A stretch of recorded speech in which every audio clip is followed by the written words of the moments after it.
આય આય ભગા સરપંચ આય. હા આવ્યા જોવો ને.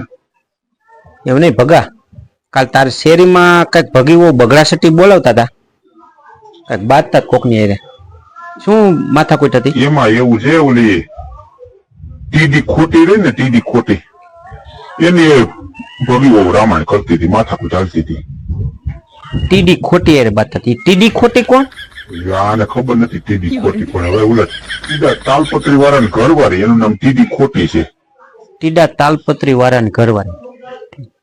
તારે તેની માને ટીડા તાલપત્રી વાળો ટીડી ખોટી ને આખું પરિવાર તારી વાહે પડી ગયો. તું જેદું સરપંચમાં આવ્યો તેદું શું રામાયણ હતી? કઈક રામાયણ તો છે ને રાખે બધું. સરપંચ તો એવું તો 5 પ્રશ્ન રહેવાના જ છે ગામમાં, રે એવું તો એમાં કઈ ન હોય.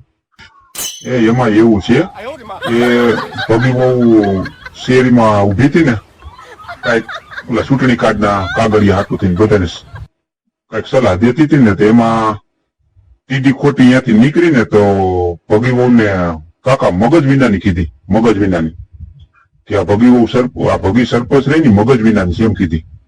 પછી ભગી જાય લીધી, ભગી વહુ ને મગજ વિનાની કીધી. ઓહો, એમ નો કહેવાય. એનાથી ભગી વહુ ને મગજ વિનાની કહેવાય નહીં. એમ ભગી બહુ ને મગજ વિનાની કહેવાય ને, એમ ટીડી ખોટી હતી. સરપંચ ને થોડું એવું કહેવાય. એમને મને ભગા વિચાર આવે છે કે જો તને ખબર છે બરાબર, તારા મા બાપ ને ખબર છે, અહીંયા અમને બે માણસ ખબર, પૂરીને મને, ભગી વહુ ને મા બાપ ને બધાને ખબર છે, તો આ ગામના માણસોને ખબર કેમ પડી? હું એમ કઉ છું. એમની શેની વાત કરો છો તમે? પૂરા પતા એમને આ બધા ગામના માણસોને ખબર પડી કેમ? પણ એ બધી તમે લેક્ચરબાજી રહેવાથી તમે વાત શેની કરો છો? આ બધાને ખબર પડી કેમ? શેની ખબર પડી? કે આ ભગી વહુ મગજ વિનાની છે એમ.